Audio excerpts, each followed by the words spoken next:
more specific to the department, but it's also going to be primary care, healthcare related as well, because it's a predominantly outpatient disease. Okay. So the asthma, the word asthma comes from or wheezing in Greek. That's what it basically means, and it's interchangeable of the actual not really pathophysiology, but the clinical presentation of shortness of breath, breathlessness, abnormal airway sounds. That's essentially what asthma means. It's not the most well-defined term per se, as a term. Let's talk about burning disease first of all. Chronically, it has a clinical presentation, has a pathophysiological presentation. It could be a chronic. And we'll talk a little bit more about that in a second. But clinically, it doesn't necessarily mean it is the asthma as a disease, a syndrome. It could be many things that give you that sort of wheeziness. But pathophysiologically, there's a specific pattern of disease that's responsive. We used to think asthma is just a acute disease where, you get bronchospasm, wheezing, etc., and then it gets better if we treat you.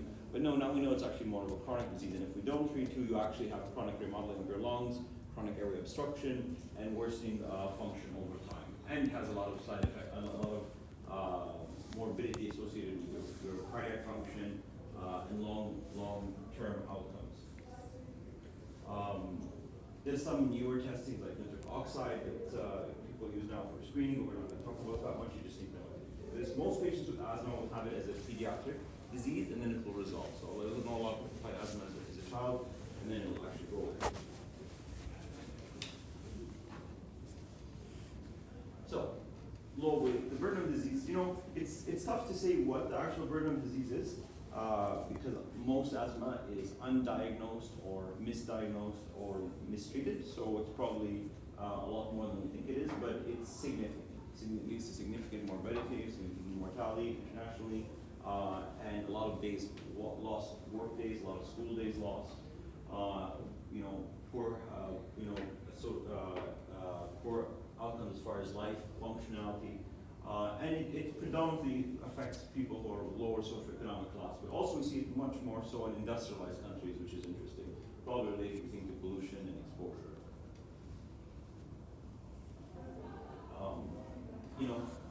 Like I said, despite where we are on primary health care and treatment, most people asthma are poorly controlled and poorly treated actually. The predominant form of asthma is genetic in nature with atopy, so you'll see it in families. You have a cousin or son or whatever, a parent that has asthma, you'll have asthma as well. These certain populations that are more predisposed to it. And like I said, the developed nations have more asthma because from urbanization.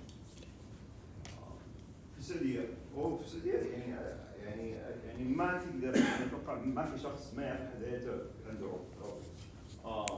it's very prolific actually. It's probably related to our genetics, our exposure to the weather, a couple of other things that will predispose us to asthma.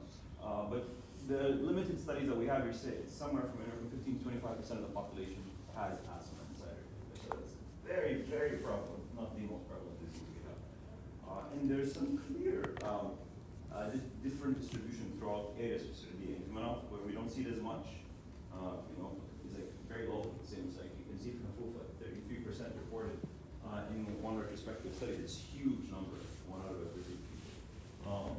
And this is outdated. I'm sure there's more updated information about the burden of disease with severe. Again, severe, very likely that it's underdiagnosed as well. And again, definitely poorly treated. As you finish up, you're doing your emergency medicine rotation. Do they tell you clinical shifts? Yes. Yeah, you're in the hospital. You're seeing patients. Okay. And you've obviously done outpatient. You do family medicine or ما تسوي family medicine? خلصنا family medicine. Okay. So I'm sure 70% of the patients you saw for family medicine had asthma. It's one of the most common things you'll see. And then you'll see a lot of thought as well. And it's important to understand that link between those two things. We don't talk about it. Let's talk about classification of asthma. What we now understand is the word, when we say someone has asthma, it's actually not a disease per se, it's a syndrome. It's a syndrome with pathophysiological presentation. The classic form of asthma, which is atopic asthma, which is IgE-mediated asthma, is generally what we talk about and treat. This is the one we see in families. It's genetically mediated. It's related to exposure to certain allergens. This is the most common type. This happens in pediatric patients, gets better as you get older. But that's 2/3 of asthma. 1/3 is not that. They're different diseases. So you have to understand there's a lot of diseases that constitute asthma. But the typical IgE type asthma is what we treat and take care of it most of the time. Usually there's an allergen that precipitates this disease. Some people can have multiple allergens. I don't know why it's showing up like this on here. It looks fine on the PowerPoint itself. It's not appreciated. Anyways, so this asthma, usually there's some skin manifestations with it. You can identify an allergen. Sometimes it's avoidable, sometimes it's not. And then the 30% of it, other ones, is other types of asthma, reactive airway disease. It's not IgE mediated. There's many types. Some people post-infections. Usually it's not familiar in nature. They're usually not IgE mediated. There's a lot of diseases that will cause this. We'll talk about it in a bit. Another subtype of asthma is drug-induced asthma or coxswain-induced asthma. So I want to say something that's important. People misconception. People think people with asthma, they can't get ibuprofen or NSAIDs. That's very actually mistaken. That's not true at all. Only this one small subtype of asthma, which is COX-2 inhibitor, which is worsened by aspirin, they're the ones who shouldn't get NSAIDs. They're the ones who actually get exacerbations. For most asthmatics, it doesn't actually make a difference. It's not going to change anything. When 90% of your patients tell you, you can't take ibuprofen when you have asthma, this is intellectual. You're just making stuff up. It's not correct at all. There's no evidence to support that. Okay? Anyway, so this is a specific subtype of asthma where if they're exposed to these COX-2 inhibitors, they're going to get wheezing and shortness of breath. Yeah, and they have a different treatment pathway. There's an acute and chronic component to asthma, obviously. So there's a chronic inflammation and neutrophil infiltration of the airways, which cause chronic remodeling, actually. And then the acute part of it is the hyperresponsiveness to airway. They go bronchospasm with the muscles in the airway. Like I said, it's a syndrome. So again, the inflammation is a big part of it. If it's a typical type of asthma, it's IgE mediated for the most part. It's atypical, there's many other types. We're not going to spend a lot of time with this. This is pathophysiology with it. Why we get airway inflammation, we don't know why it's selective to the airways. It's not clear to people because you have a lot of different types of allergic diseases, but asthma is specific to the airways more than anything else. There's definitely an association with the atopy, so when they have skin manifestations, often you'll see the lung manifestations, and genetics play a big part of it because we see it in families. The things that will precipitate asthma are generally things that will cause airway inflammation and can also cause atopy. The common things we see are viral infections, so usually in the winters, you'll see it more so. People with reactive airway disease who are predisposed to get a viral infection to have an asthma exacerbation. That's actually the most common reason why people come to the emergency department is post-viral infection and exacerbation of their asthma. So that's why we immunize a lot of people. That's why we give people influenza vaccines. That's why we give people COVID vaccines, not because they're going to die. Most people are not going to die if they get these diseases, honestly, because they're going to get sick. And when they get sick, they're not going to go to school. They're going to stay home for sometimes weeks on it. Air pollution is a big one of it. Dust mites is a big issue as well. You have to use special pillow covers, and you have to wash your pillows in a special way because these actually will precipitate asthma. If you go into work in a family medicine clinic or a pulmonology clinic, they'll ask about all these things. And sometimes they'll do skin testing to look for specific allergens, specific pollen, specific foods. All of these things can exacerbate asthma. So the acute airway hyperresponsiveness. Like I said, basically you'll have some edema in the area that's more chronic, but acutely you'll get bronchoconstriction from the muscles in the airway that are used to basically control the airway movement. And then you can measure that if you're looking at TFTs, you'll see that the airway, the exhalation is going to be impaired because there's turbulent flow in the airways. And usually there's physical manifestations of shortness of breath, wheezing, etc., because the airway is not smooth. Good. Anyways, it's just check this later. So there's basically acute air process and there's a chronic remodeling process with inflammation. Risk factors. So there are people who are predisposed to asthma, and then if you know who's predisposed to asthma, you can say this is more likely asthma than not asthma. Definitely, like we we said, genetic, so people familial, having their families are more likely to get it, especially. Women are more likely to get it. Obesity is a risk factor. People with exposure history, if they work in specific industries, are more likely to have asthma due to chronic exposure.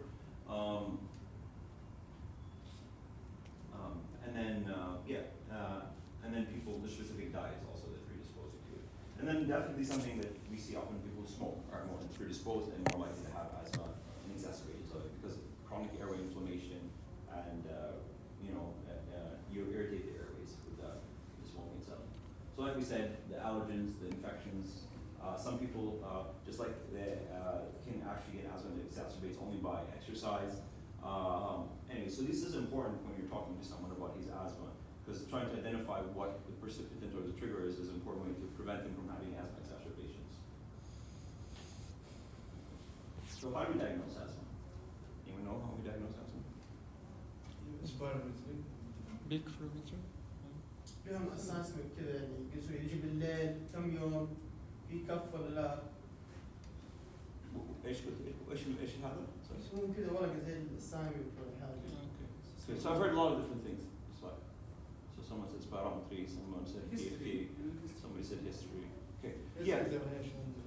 Okay, so predominantly it's so common. Probably we don't do advanced testing for these patients. It really is based on history and physical presentation. Most likely if someone has wheezing, worse at night, gets worse with URTIs, he has a history of atopy, it's likely asthma. We'll treat based on that and we check response to treatment. And if he responds, then we assume it's asthma. So it's mostly because it's so prolific and it's so common, we don't need specialized testing. We only do more specialized testing when we're not sure of diagnosis. The gold standard test is pulmonary function tests to check airway obstruction and reversibility. That's the gold standard, so that's a definitive test. But the diagnosis is often just made in history and physical exam and response to therapy, okay? So, symptoms basically, symptoms wheezing, dyspnea, cough, shortness of breath, worse at night, limitation of activity. Remember, in pediatric patients, sometimes these symptoms are very subtle. There can be sluggishness, and just interest in being playful, decreased energy. And then so physical exam, the physical exam of someone with airway obstruction is going to be, possibly a wheeze. We don't always hear wheezes. Increased vocal breathing, accessory muscle use if they're more sick, whatever, hyper-responsiveness to the airway. Chest x-ray is really not that important in these patients, but sometimes they will have signs of hyperinflation in these patients, but that's not really an important test. And blood gases are really not that useful in these patients, so you shouldn't, really most blood testing is not that useful unless you're trying to figure out if it's IgE-mediated versus other types of asthma, then or you're thinking of something else. We'll talk about the testing. So we have grading for asthma as well for severity, and the grading is just to help us decide what treatment, what's the response to the treatment, and should we go to the next line of treatment, okay? So it's just kind of a schematic of what it looks like to have IgE. So this is the gold standard test, which is a pulmonary function test where they check your inhalation and exhalation through different phases, and they check that you have airway obstruction and you have delayed phase on breathing out, and then they give you something like a beta agonist or something to relieve the airways, and if you have an improvement by a percentage, I think 30%, I think, and then they consider it reactive airway disease or asthma, okay? Spirometry is what you were talking about. This is just a peak expiratory flow meter. Basically, it's just to check how fast you can breathe out. We use this not to diagnose asthma. It's actually used to monitor response to treatment in the emergency department. We don't use it as much. That's often after COVID because we don't like aerosolizing things. But we can sometimes people use it to say, oh, you're responding to therapy. You can go home if you're having an asthma exacerbation, or it's not better. You're not breathing out better, so we probably should admit you to hospital or change your therapy. Okay, so it's more of an acute gauge treatment rather than diagnosis. Okay. So chest X-ray, not really that helpful, like I said. We use it if you're thinking that, oh, I'm not sure what's going on. This patient, maybe this is not asthma. I think it's something else. That's really what it is. Because an asthmatic patient, for the most part, chest X-rays should look normal. Sometimes they may be hyperinflated, where you can see extra spaces of the ribs, but generally it's normal. Blood gas is not helpful. People order them, but they usually don't help you unless the patient is very sick, and at that point it's clinically apparent. The blood gas has actually been shown to worsen patient outcomes. If you're depending on the blood gas to treat patients with asthma who are very sick, you're likely making a mistake. Some patients will get hypoxic, so it's, pulse oximetry. If they're having asthma exacerbation with airway edema and mucus plugging, they can get some hypoxia. Sure. Like I said, skin testing is done for patients who we think it's atopic asthma. And like I said, we can do blood testing for IgE levels, nitric oxide levels, eosinophilia. All these things are suggestive of hypersensitivity asthma. Okay. Treatment. So how do we treat asthma? Well, mostly, remember the most important thing to understand is avoidance. So all these lifestyle modification, reduce exposure. The most common thing you'll see is a lot of people you'll know is like, أنا أدخن وعندي ربو. Okay, so that's obviously one of the biggest triggers you have is that you're smoking and inhalational exposure. And some people it's definitely like there's certain plants, pets at home, like I said, the dust mites. All these things will make things worse. So we have to have a good thorough history about what is exacerbating asthma, and they might need to avoid that if they can.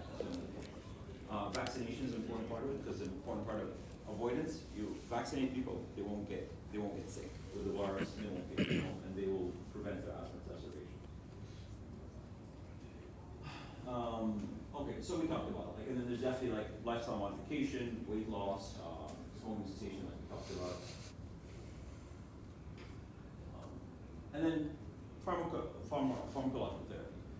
So obviously this is, there's two types of pharmacological therapy in asthma. There's rescue therapy and there's prophylactic therapy, treatment, preventative therapy. The rescue therapy is for acute asthma exacerbation. You're feeling sick now, you feel shortness of breath. What can I do to make you feel better and do better? And then there's medication that will prevent you from getting asthma. So those are the two concepts. So the mainstay of treatment in rescue therapy is the beta agonist, causes relaxation of the smooth muscles of the airways. There's many different types of beta agonists, but the most common ones we see here is the Ventolin, Vilamol, and it relaxes the smooth muscles. It has some anti-inflammatory effects, but we're not going to get into that. Other agents you actually see acute muscle is the anticholinergics, اللي هو الاتrovent that you see. And they don't work as well as the beta agonists, but we use them for the emergency department. But at home, we usually just send you home with the beta agonist, the Ventolin, but not an anticholinergic. And then the controllers we talk about. The mainstay of the controllers and the inhaled corticosteroids, which is the mainstay treatment for asthma, for prevention. And then there's other medications we talk about. Okay. So, yeah. It causes relaxation of the beta agonist of smooth airway. There's short-acting beta agonists and long-acting beta agonists. We'll talk about them. They're pretty safe medications, assuming you know how to take them. You can give them through meter-dosed inhaler, which is the puffs, or we can give them, or the discus, which is again inhaled, or we can aerosolize it. When you come into the emergency department, sometimes we'll give it to you in an aerosolized solution. They work very quickly. Their half-life is 2 to 4 hours usually, not very long. And we can use it as a guide for how sick you are. If you're using rescue therapy, Ventolin, more than twice a week on a regular basis, that's an indication that you should probably be on prophylactic treatment. That's a startup. So if you twice a week use your Ventolin, you need to be on an inhaled corticosteroid across the board for that. Okay.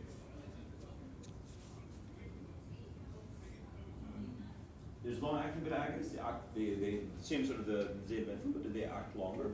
We often call them LABAs, and they last up to 12 hours. They used to be sold on their own, but then they found that the patients who took long-acting beta agonists and then got asthma exacerbations, they died more often because it would mask your symptoms. So you'd get sick, and you wouldn't know you were sick, and then you would just deteriorate acutely because you felt better with the long-acting beta agonist. So, but now you can't even buy it on its own. It's always sold in combination with a steroid.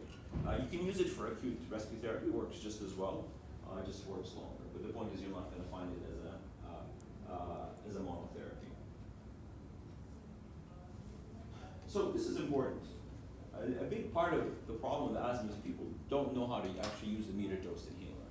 people don't actually understand how to inhale. Hastan, Vafasin, and the young kids. Sometimes even people our age don't understand how to use that. So, that's what's the point of giving someone treatment if they don't understand how to use it? It defeats the whole purpose. So, if you're doing family medicine, if you're doing internal medicine, if you're doing emergency, you need to understand how to talk to a patient about using a metered dose inhaler. And they have asthma educator nurses now. They will come and they will show them how to use it. And then you can there are things you can use to help people, like a face mask, an air chamber, and we use that for kids because it will basically force them to breathe in the inhaled the agent itself. But for other people, you need to educate them of what the steps are. I'm not going to talk to you, can read it, but I'm assuming a good portion of you here don't know how to use an MDI. But it's an important skill you need to know how to speak to patients about. Okay? Anticholinergic agents, they also cause smooth muscle relaxation. Now, they're not as specific as the beta agonist. The beta agonist, the side effects we're going to talk about is usually the most common side effect is causes some tachycardia because it'll stimulate the heart as well, the beta 1 agonist, and will cause you to get palpitations and tachycardia. That's the most common side. And sometimes it can make your lactate climb up a little bit as well. But generally, it's very safe with minimal side effect. Anticholinergics, on the other hand, also a bit longer. They work around 4 hours. Short-acting anticholinergics. They cause smooth muscle relaxation. We don't give it to people at home because they have a bunch of side effects. They can cause pupillated changes. They can cause changes in skin. They can cause urinary retention. They're more systemic. Their predominant use is for rescue therapy in the emergency department. So if you come in sick to the emergency department, I will give you Ventolin, like the same Ventolin you have at home. It's not different, but I'll also give you an anticholinergic. Okay, and I can give that to you as an MDI or an inhaler or an aerosolized. What we do use the anticholinergics for is long-acting anticholinergics are used in COPD and they improve patient outcomes, mortality. So that's the ones you go home with. Okay, but for asthma, not really. It hasn't been shown to be effective for regular use. Okay. So ipratropium is the most common thing used. Tiotropium, and anyways, it's long-acting. It's used for COPD and other like bronchiectasis, etc. But it doesn't have evidence of asthma. Other class of rescue agents, misalxanthines, you don't see that as often anymore. Some places might have it. It's like caffeine derivative. They cause a significant sympathetic function, and they'll cause basically they'll antagonize mast cells and cause decreased eosinophil migration. Long story short, is that they work, and they will, but they have a very, very narrow therapeutic index, and they can cause a lot of toxicity. They can cause cardiovascular collapse and cardiac arrest. So we don't use them as often. I don't think most places, in reality, won't find it. But if you're reality, you'll see it from ICUs and patient wards. They'll use these drugs. They're effective, but they can cause a lot of toxicity, so we don't like using them. And this is for patients obviously who are quite sick now. This is a patient probably would have failed his beta agonist, he's anticholinergic. So then it would have misalxanthine. We rarely do. Like I said, can cause a lot of seizures, vomiting, sympathetic surge symptoms, basically. It can cause a lot of toxicity. Corticosteroids is the mainstay of asthma prevention. Corticosteroids don't actually work for treating acute asthma exacerbations very well.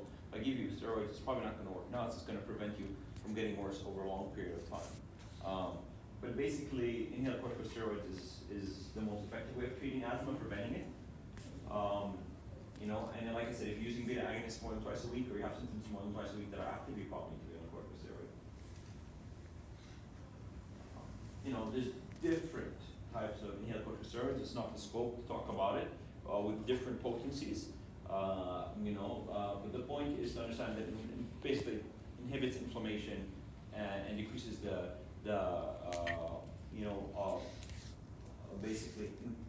just inflammation and the airways themselves. It can have some systemic absorption in people who use it very regularly and for high doses, so you can get long-term side effects, but minimal at best. Talk about this. There's multiple, like I said, concentrations in different types of corticosteroids, and they can come in combination with the anticholinergics and with the long-acting beta agonists. So what do they cause as far as side effects? There's no acute side effects, but there can be long-term. The most common thing is they can give candida in the mouth. So you'll see patients come in because they use their corticosteroids and they don't wash their mouth after brush their teeth, and they'll have candida in the mouth. You see that. they can cause systemic absorption, demineralization, skin thinning, basically like adrenal hyperplasia sort of thing, or Cushing's disease in very high doses. The same thing for children, they can cause growth retardation if used in very high doses.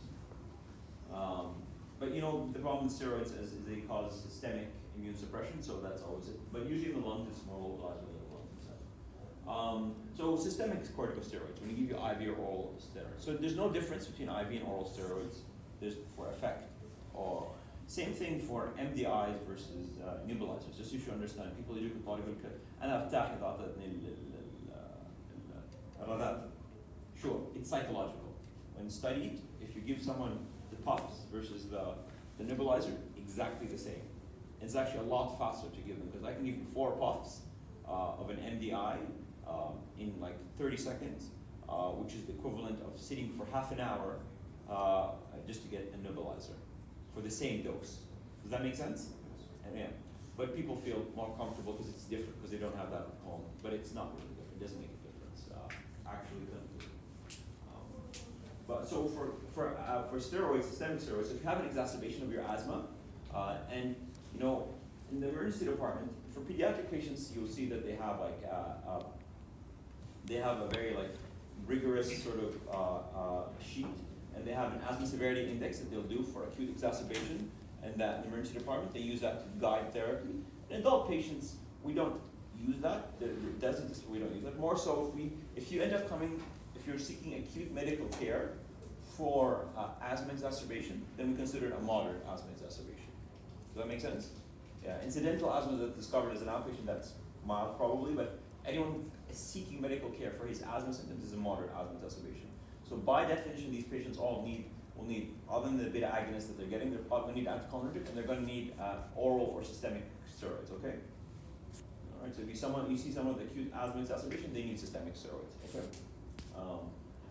So yeah, so they work. We don't know the best course, how long we should give them, but most evidence is anywhere from 3 to 10 days, somewhere in the thing. So most people give around 5 days. The dosage is also debatable, whether it's 30 milligrams for an adult up to 50 milligrams of prednisone. You can convert that. Yeah, but we don't like using systemic steroids chronically because obviously it has a lot of side effects. Yeah, but some patients will require systemic steroids chronically. Like 1% of asthmatics will require, they will not be controlled on any inhaled medication, so they require systemic steroids. You'll see leukotriene inhibitors. They're also a preventative form of drugs. I'm not going to spend a lot of time with the date. Anyways, they work on specific receptors in the lung itself, and the most common is montelukast.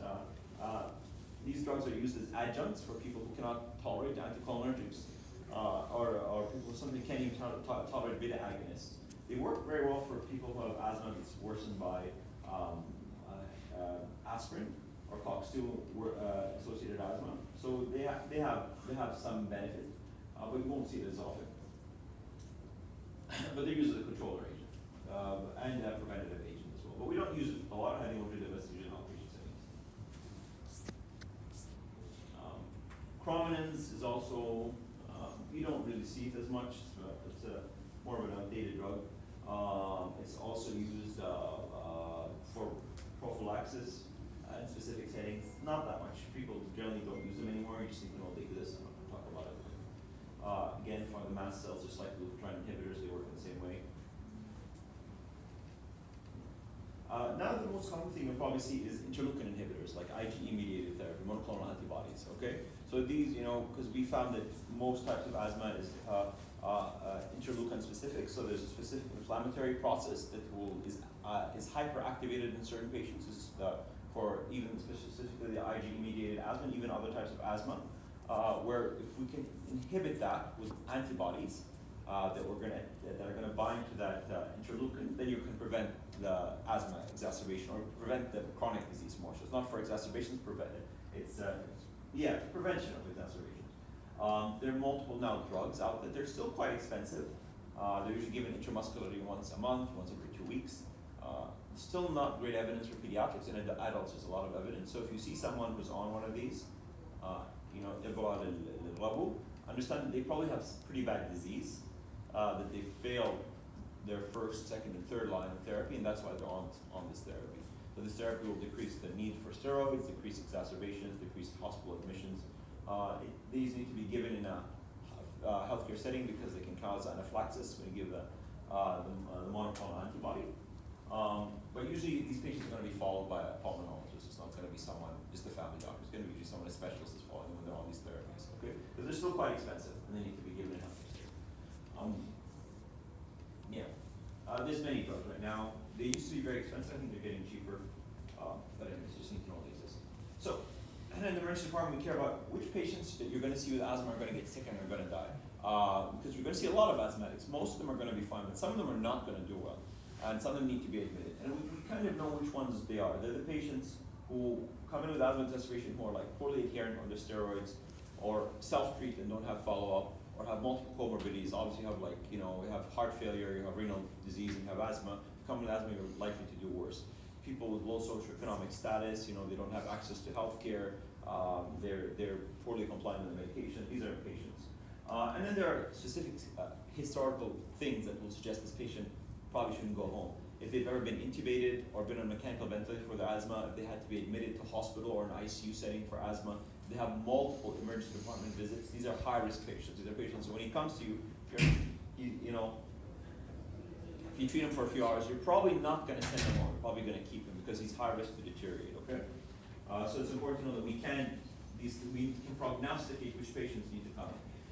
So asthma exacerbations, like I said, anyone who comes to thought is almost or setting is probably a moderate exacerbation. Sometimes we'll see severe exacerbations or status asthmaticus. Asthmatic is basically like an asthma exacerbation that's not responding to therapy to first and second line. So beta agonists, anticholinergics. There's no clear cutoff, but they're just not responding and doing worse and require admission. And basically, it's we can measure it by area obstruction as symptoms, hypoxia, multiple things, physiological compromise, basically.